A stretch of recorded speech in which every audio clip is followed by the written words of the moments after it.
Hello students, इस video में हम मैकेनिकल प्रॉपर्टीज ऑफ सॉलिड्स का क्विक रिवीजन करेंगे। तो स्टार्ट करते हैं।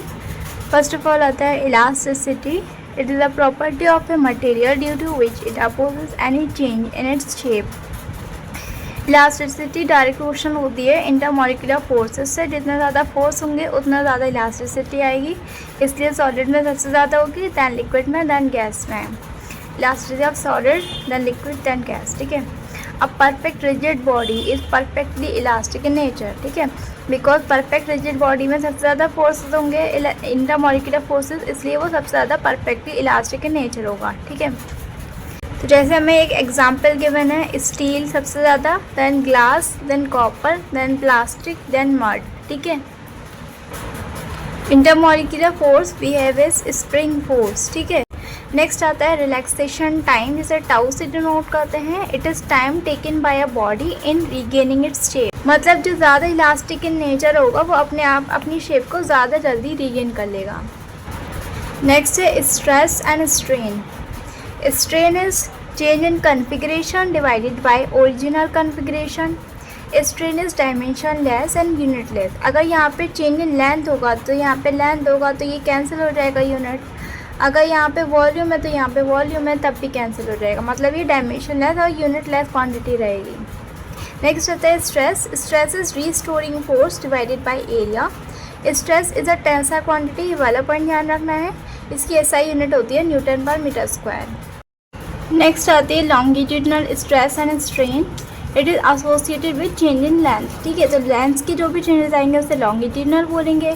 ठीक है, जैसे हमारे पास ये भी कोई बॉडी है, कोई रॉड है। ठीक है, तो यहाँ पर हमने एक परपेंडिकुलर पैरेलल फोर्स लगाया। ठीक है, जो रॉड के एरिया ऑफ क्रॉस सेक्शन से पैरेलल था, एक परपेंडिकुलर फोर्स लगाया, तो यहाँ पे लॉन्गिट्यूडनल स्ट्रेस आएगा F perpendicular divided by area, और लॉन्गिट्यूडनल स्ट्रेन होती है delta L divided by L. ठीक है, change in length divided by original length. जैसे फॉर एग्जांपल यहाँ पर था, हमने इस बॉडी को यहाँ से यहाँ तक कर दिया, तो ये चेंज इन लेंथ हो जाएगा और यहाँ तक की ओरिजिनल लेंथ हो जाएगी। नेक्स्ट है हमारे पास volumetric stress and strain. Volumetric strain होती है minus delta V divided by V, change in volume divide by volume, और ये नेगेटिव के साथ आएगा। नेक्स्ट होता है वॉल्यूमेट्रिक स्ट्रेस, ये होता है F perpendicular divided by area, और इसी को हम बोल सकते हैं चेंज इन प्रेशर। ठीक है, और अगर हम यहाँ पर लिक्विड के अंदर हैं तो लिक्विड में जो चेंज इन प्रेशर होता है वो रो जी एच के इक्वल होता है। ठीक है। नेक्स्ट है shear stress and shear strain.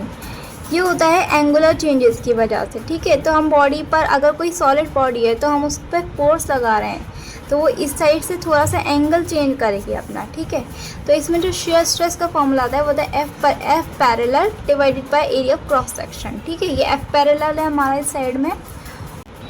Next होता है हमारे पास शेयर स्ट्रेन, जिसमें होता है theta is equals to x by l. ठीक है, एक्स यहाँ की जितने लेंथ का चेंज आया और लेंथ इसकी जो इनिशियल लेंथ थी। नेक्स्ट आता है स्ट्रेस स्ट्रेन कर्व। ठीक है, तो सबसे पहले हमारे पास स्ट्रेस डायरेक्टली प्रोपोर्शनल होती है स्ट्रेन से ओ ए तक। ठीक है, और ओ ए होता है हमारे पास प्रोपोर्शनलिटी लिमिट, जिसमें हमारा स्लोप आता है ई के बराबर modulus of elasticity. Next O B तक हमारा इलास्टिक रीजन होता है। Elastic region is a region up to which body can regain its shape, और यहाँ पर बी पॉइंट पे आता है यील्ड पॉइंट। ठीक है, फिर उसके बाद बी से डी पॉइंट तक हमारा होता है प्लास्टिक रीजन, जिसमें ये सी पॉइंट होता है सबसे पहले अल्टीमेट टेंसाइल स्ट्रेस, जहाँ पे फॉर्मेशन ऑफ नेक अकर होता है, और डी पॉइंट होता है हमारा फ्रैक्चर पॉइंट। तो मतलब ओ ए तक स्ट्रेस डायरेक्टली प्रोपोर्शनल स्ट्रेन से ओ बी में थोड़ा सा कर्व हो जाएगा, और वहाँ तक इलास्टिक रीजन है, बॉडी रीगेन कर सकती है। और बी से डी तक जाएंगे तो प्लास्टिक नेचर शो करेगा, मतलब अगर हम फोर्स लगाएंगे तो वो रिफॉर्म नहीं करेगा, अपनी शेप को चेंज नहीं करेगा। नेक्स्ट है स्ट्रेस स्ट्रेन के कुछ ग्राफ होते हैं। अगर ये इस तरह से कि स्ट्रेन के साथ फोर्स स्ट्रेस लगाने पर ये बढ़ता जा रहा है तो ये डक्टाइल नेचर का माना जाएगा। इस केस में क्या होता है, हम जैसे ही स्ट्रेस बढ़ाते जाते हैं ये मटेरियल ब्रेक कर जाता है। ठीक है, इसे ब्रिटल कहते हैं। ठीक है, यहाँ पे स्ट्रेन पर फाइनली ज़ीरो हो जाती है, मतलब ज़्यादा लंबी इसकी लेंथ हम इंक्रीज़ नहीं कर सकते। नेक्स्ट हमारे पास आती है Hooke's law. Within the proportionality limit stress is directly proportional to strain. ठीक है, वही बात जो हमने अभी पढ़ी। तो यहाँ पे ई तब ये प्रोपोर्शनल है तो स्ट्रेस इज इक्वल्स टू कोई कांस्टेंट इनटू स्ट्रेन आ जाएगा। ठीक है, और जो कांस्टेंट होता है वो होता है E is modulus of elasticity. E का यूनिट आता है न्यूटन पर मीटर स्क्वायर। नेक्स्ट आते हैं हमारे पास types of modulus of elasticity. तो हमारे पास 3 टाइप के मॉड्यूलस ऑफ इलास्टिसिटी होते हैं। First is Young's modulus, bulk modulus, then shear modulus. तो यंग्स मॉड्यूलस होता है modulus of elasticity which opposes longitudinal changes in the body. Y is equals to longitudinal stress divide by longitudinal stress. ठीक है, जैसे यहाँ पे हम force लगा रहे हैं, ये एरिया है, तो longitudinal stress force upon area आ जाएगा एफ परपेंडिकुलर, और लॉन्गिट्यूडनल स्ट्रेन आ जाएगा delta L divided by L. तो यहाँ पे y का फॉर्मूला आ जाएगा F L divide by A delta है, लेकिन यहाँ पे डेल्टा एल का फॉर्मूला ज़्यादा इंपॉर्टेंट है, तो आप ये ध्यान रखिएगा delta L is F L upon A Y.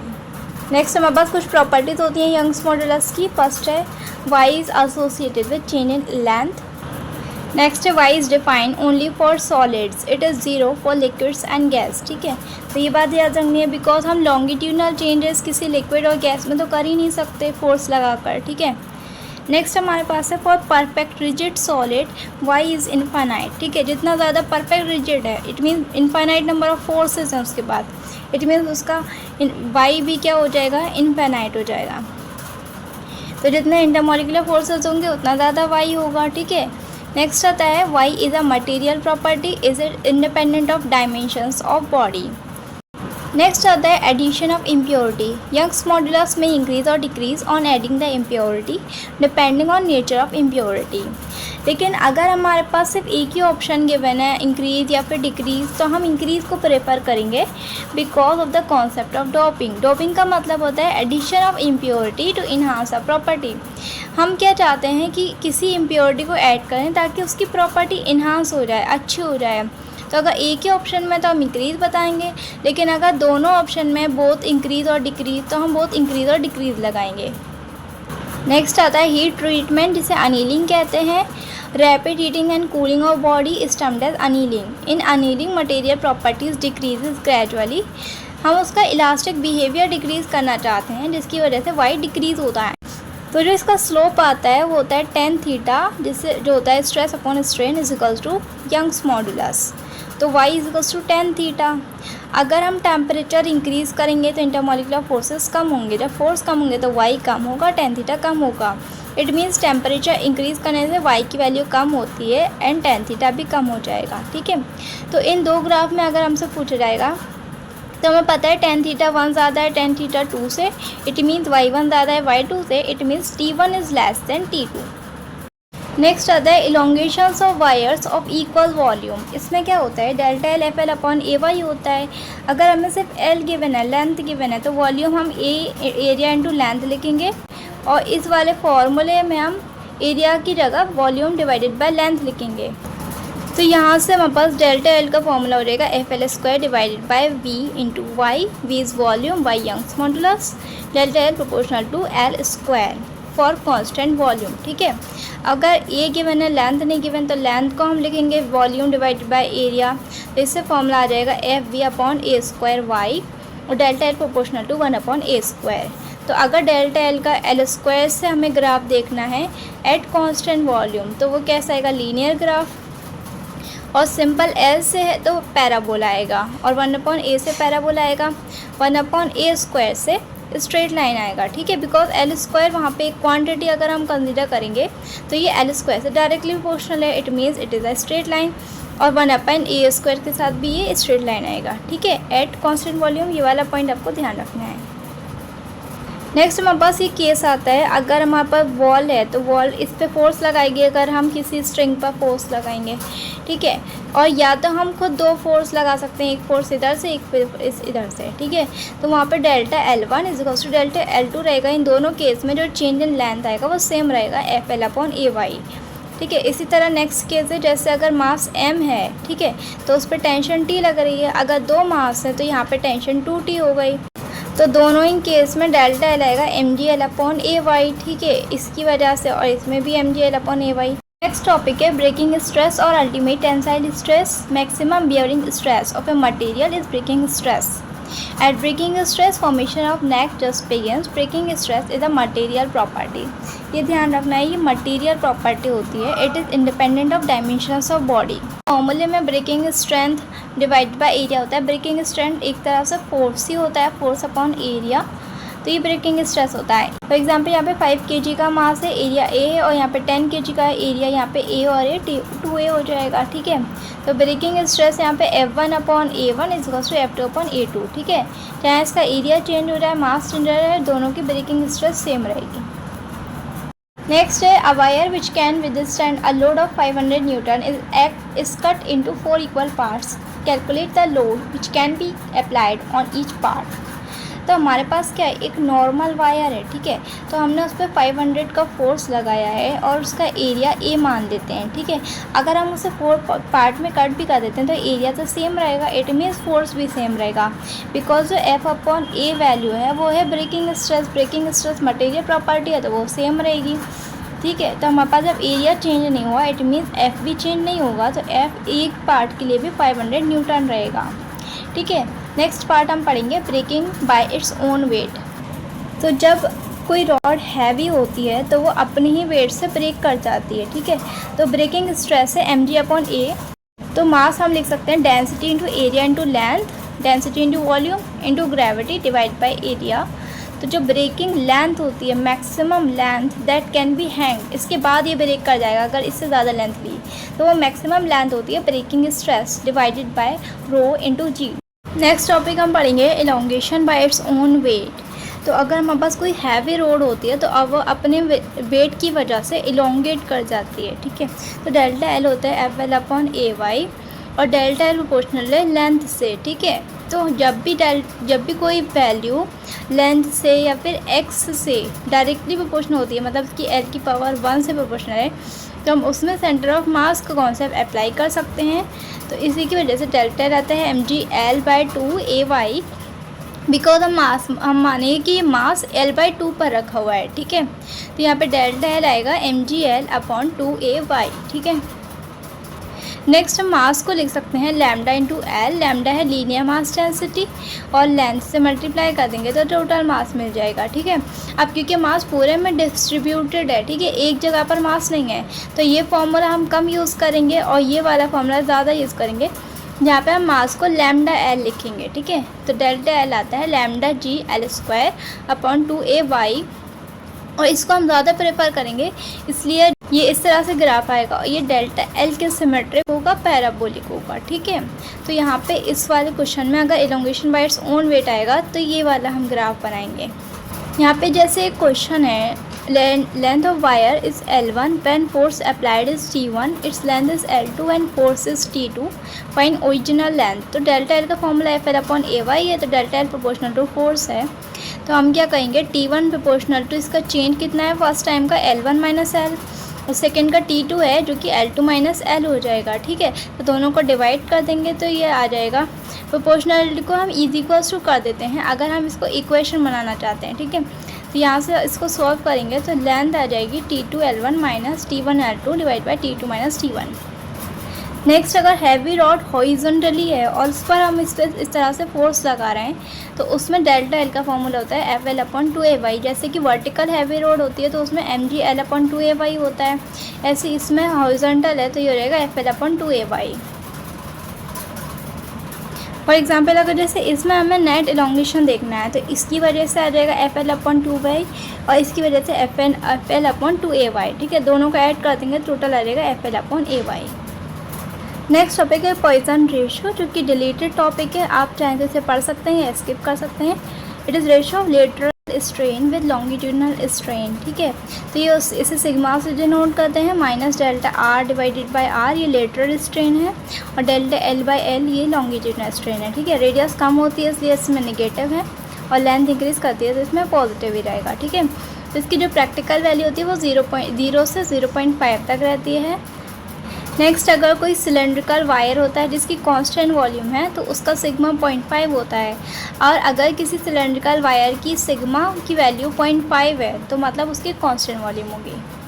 Next topic आता है वायर इज स्प्रिंग। तो फोर्स हमारे पास Kx होता है स्प्रिंग फोर्स के अकॉर्डिंग अगर हम देखेंगे, ठीक है।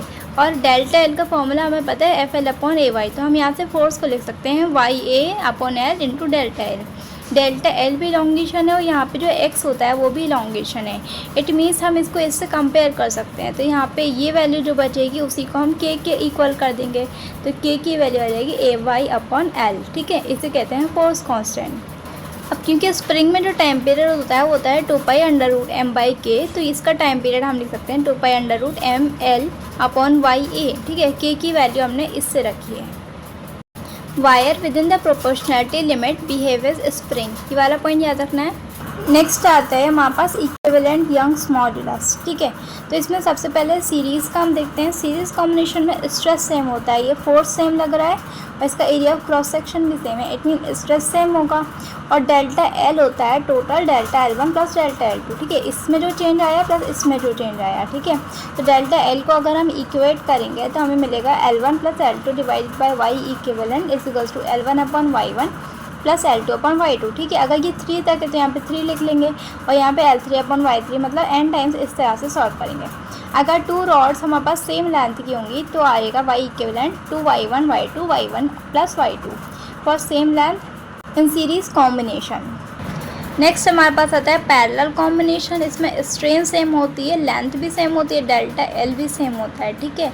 तो इसमें नेट फोर्स आता है F1 प्लस F2, तो हम इसको इक्वेट कर देंगे तो ये आ जाएगा Y equivalent is equals to y1 a1 plus y2 a2 divided by a1 plus a2, ठीक है। इसी तरह हम प्रोसीड कर सकते हैं n नंबर ऑफ टाइम्स। अगर एरिया सेम रहेगा तो y इक्विवेलेंट फॉर 2 वायर्स आएगा y1 plus y2 divided by 2। Next topic है इलास्टिक पोटेंशियल एनर्जी और work done by elastic forces in stretching the wire. तो हमें पता है, ये तो हमें पहले से पता है, पोटेंशियल एनर्जी का फॉर्मूला हाफ के x square half F x या फिर एफ स्क्वायर बाई 2k, ये स्प्रिंग पोटेंशियल एनर्जी में हम पढ़ते हैं, ठीक है। एंड ये भी हमें पता है work done by elastic forces minus of potential energy होता है, जैसे स्प्रिंग फोर्सेस का होता है। तो बस हमें यहाँ पे के की वैल्यू चेंज करनी है ए वाई अपॉन एल से, जो कि अभी हमने कैलकुलेट किया, ठीक है। नेक्स्ट आता है energy density, stored potential energy per unit volume. तो इसका जो फाइनल फॉर्मूला होता है वो होता है हाफ स्ट्रेस इंटू स्ट्रेन, ठीक है। या फिर हमें पता है स्ट्रेस को हम लिख सकते हैं वाई इंटू स्ट्रेन, तो ये आ जाएगा हाफ वाई स्ट्रेन का स्क्वायर, या फिर आ सकता है half stress square divided by Y. तो एरिया अंडर स्ट्रेस स्ट्रेन का हमें एनर्जी डेंसिटी देगा, एनर्जी पर यूनिट वॉल्यूम, और इसका स्लोप देता है हमें Young's modulus Y stress upon strain. Next आता है इलास्टिक हिस्टेरियासिस। हिस्टेरियासिस मतलब होता है lag. Materials which do not follow Hooke's law shows a different stress strain behavior which can be represented as elastic hysteresis, ठीक है। For example यहाँ पे ये पहले जाने में इस पाथ को फॉलो किया, आने में इसने दूसरे पाथ को फॉलो किया, तो ये जो एरिया आएगा वो आएगा हिस्टेरिया स्लोप एरिया, और ये होता है एनर्जी लॉस पर unit volume. Elastomers materials which do not follow Hooke's law, जैसे यहाँ पे ये स्ट्रेस है और स्ट्रेन है, तो ये अगर हुक्स लॉ फॉलो करते तो ये स्ट्रेट लाइन आता पहले, फिर अलग पाथ फॉलो करता, लेकिन यहाँ पे ये इसी स्ट्रेट लाइन पाथ फॉलो ही नहीं कर रहा, इट मीन्स ये हुक्स लॉ को फॉलो नहीं कर रहे। नेक्स्ट आता है बल्क मॉडुलस, जिसे बी या फिर के से डिनोट करते हैं। It is associated with volumetric changes in the body. ये होता है volumetric stress divided by volumetric strain. ये पॉइंट थियोरेटिकल पॉइंट याद रखना है, elastic forces are not always conservative, because हमने इलास्टिक हिस्टेरियास देखा है जिसमें एनर्जी लॉस होती है, ठीक है, तो मतलब वो कंजर्व नहीं कराता है एनर्जी। नेक्स्ट हम बल्क मॉडुलस पढ़ रहे थे। Bulk modulus is defined for solid liquid and gas. इसका फॉर्मूला होता है delta P divided by minus delta V by V. It is called volumetric stress and volumetric strain, ठीक है। Next हमारे पास आता है ये सॉलिड में सबसे ज़्यादा होगा, दैन लिक्विड में, दैन गैस में। फिर आता है हमारे पास compressibility. It is inversely proportional to bulk modulus, तो सी होता है 1/b, ठीक है। For perfectly rigid solid bulk modulus is infinity, ठीक है। तो बल्क मॉडुलस भी डायरेक्टली प्रोपोर्शनल होगा इंटरमॉलिक्यूलर फोर्सेस से। तो अगर कंप्रेसिबिलिटी देखेंगे तो गैसेस में सबसे ज़्यादा होती है, दैन लिक्विड में एंड दैन सॉलिड में। Bulk modulus of gases depends on thermodynamic process. For solids and liquid, bulk modulus is almost a constant value because उसमें compressibility almost 0 होती है, तो bulk modulus almost constant value रहेगा, ठीक है। Next bulk modulus gases में अगर हम देखेंगे तो आइसोकोरिक प्रोसेस में इनफाइनाइट होता है, आइसोकोरिक मतलब कांस्टेंट वॉल्यूम, तो ये इनफाइनाइट आ जाएगा फॉर्मूले से अगर हम चेक करेंगे। आइसोबैरिक कांस्टेंट प्रेशर पे 0 हो जाएगा। आइसोथर्मल कांस्टेंट टेम्परेचर पे P के इक्वल होगा, प्रेशर के इक्वल। एडियाबैटिक में गामा होता है Cp डिवाइडेड बाय Cv, और पॉलीट्रोपिक प्रोसेस में अल्फ़ा P होता है। नेक्स्ट आता है, अगर हमारा चेंज इन वॉल्यूम स्मॉल होता है तो डेंसिटी में क्या चेंज आता है, तो चेंज इन डेंसिटी का फॉर्मूला होता है delta P divided by B into density, जो इनिशियल डेंसिटी थी, ठीक है। और अगर लार्ज चेंज होता है तो चेंज इन डेंसिटी होता है delta P divided by B minus delta P into density, ठीक है। तो पहले था delta P divided by B into density, और अब माइनस डेल्टा P और एक्स्ट्रा आ गया है, ठीक है। फिर नेक्स्ट आता है शेयर मॉडुलस और मॉडुलस ऑफ रिजिडिटी। इसे हम S या फिर N से डिनोट करते हैं, इसे ईटा बोलते हैं। तो ये क्या होता है, एंगुलर चेंजेस आते हैं, ठीक है। ये पहला फोर्स लग रहा था, ये X है, ये L है, ठीक है। तो इसका फॉर्मूला होता है shear stress divided bye shear strain, F parallel divided by area, और शेयर स्ट्रेन को थीटा लिख सकते हैं या फिर हम X अपॉन L लिख सकते हैं, ठीक है। तो यहाँ से हमारे पास शेयर मॉडुलस का फॉर्मूला आता है F parallel into L divide by area into X। इसकी प्रॉपर्टीज़ हैं, it is associated with angular changes, it is defined for solids only, ठीक है। तो ये भी याद रखना है, ये भी सॉलिड के लिए, it is 0 for liquid and gases. It means Young's modulus and shear modulus सिर्फ सॉलिड के लिए डिफाइन होते हैं, 0 होते हैं लिक्विड एंड गैस के लिए, while bulk modulus defined for all solid, liquid and gas, जिसमें भी bulk modulus liquid and solid के लिए ऑलमोस्ट अ कांस्टेंट वैल्यू रहता है, और गैसेस के लिए थर्मोडायनेमिक प्रोसेस पे डिपेंड करता है। तो एक और यहाँ पे आता है, जो शेयर मॉडुलस होता है वो ऑलमोस्ट इक्वल टू y/3 होता है, यंग्स मॉडुलस y/3 होता है। फिर नेक्स्ट टॉपिक है ट्विस्टिंग ऑफ रॉड। अगर हमारे पास एक रॉड है, ठीक है, तो हम इसे ऐसे ट्विस्ट करेंगे तो जो ऊपर से चेंज आएगा, लेंथ जो घूमने पे चेंज आएगा वो आएगा फाई का, और जो इसकी रेडियस में रेडियस इधर से इधर आ गई तो इसका जो एंगल चेंज हो रहा है उसे हम थीटा बोलेंगे, ठीक है। तो थीटा हमारे पास x/r है, ठीक है, ये वाली x डिवाइडेड बाय r, और जो फाई है ये हो जाएगा इसका x डिवाइडेड बाय ये लेंथ, ठीक है। तो ये हो जाएगा फाई x/l। तो यहाँ से आता है theta into R equals to phi into L. ये फॉर्मूला आपको ध्यान रखना है। जैसे यहाँ पे क्वेश्चन है, a rod of radius 2 centimetre length 5 metre is fix from one end if it is twisted by 20 degree from free end find shear strain. Shear strain generally हम फाई को बोलते हैं, ठीक है। तो theta into R is to phi into L. Theta की value हमारे पास 20 degree है, इंटू आर की वैल्यू इसको मीटर में कर दिया हमने, फाई इंटू एल की वैल्यू 5 मीटर, ठीक है। तो ये फाई की वैल्यू हमारे पास आती है 0.08 डिग्री। अगर ये वैल्यू डिग्री में दी तो ये डिग्री में आएगी, अगर ये रेडियन में दी तो ये भी रेडियन में आएगी, ठीक है। नेक्स्ट टॉपिक है हमारे पास फोर्स, हमारे पास kx होता है, तो हम टॉर्क को लिख सकते हैं c थीटा। c यहाँ पे टॉर्शनल कांस्टेंट होता है, और c की वैल्यू होती है पाई s r4 divide by 2l, ठीक है। यहाँ पे s होता है शेयर मॉडुलस, l लेंथ होती है, r रेडियस होती है, ठीक है, जब हम इसे रोटेट कर रहे होते हैं। तो टॉर्क का फॉर्मूला हो जाएगा pi s r4 theta divide by 2l। फिर हमारे पास वर्क डन आता है हाफ के एक्स स्क्वायर, तो यहाँ पे वर्क हो जाएगा हाफ सी थीटा स्क्वायर, जो कि हो जाएगा pi s r4 theta square divide by 4l। Next आता है interatomic force constant k is equals to Y R, Y is equals to Young's modulus.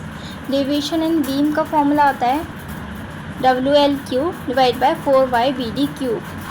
W जो भी वेट डाल रहे हैं जिसकी वजह से डेविएशन आ रहा है, लेंथ इसकी लेंथ है, D इसकी डेप्थ है, और B ब्रेड्थ है, ठीक है। नेक्स्ट होता है आई बीम्स या एच बीम्स, या फिर आई सेक्शन और एच सेक्शन, ठीक है। जब ये कंप्रेस हो रहा होगा, यहाँ पे इलोंगेट हो रहा होगा, बीच में एक ऐसा पॉइंट आएगा जहाँ पे कोई इफेक्ट नहीं आएगा, ठीक है। इट मीन्स उसका कोई फ़ायदा नहीं है, हमने उस पर अपना कॉस्ट वेस्ट किया है, ठीक है। तो हमने क्या किया, उन सेक्शंस को कट कर दिया ताकि उससे कॉस्ट हमारी बच जाए, ठीक है। तो ये इस तरह की होती हैं या फिर इस तरह की। I sections are cost effective and have high strength.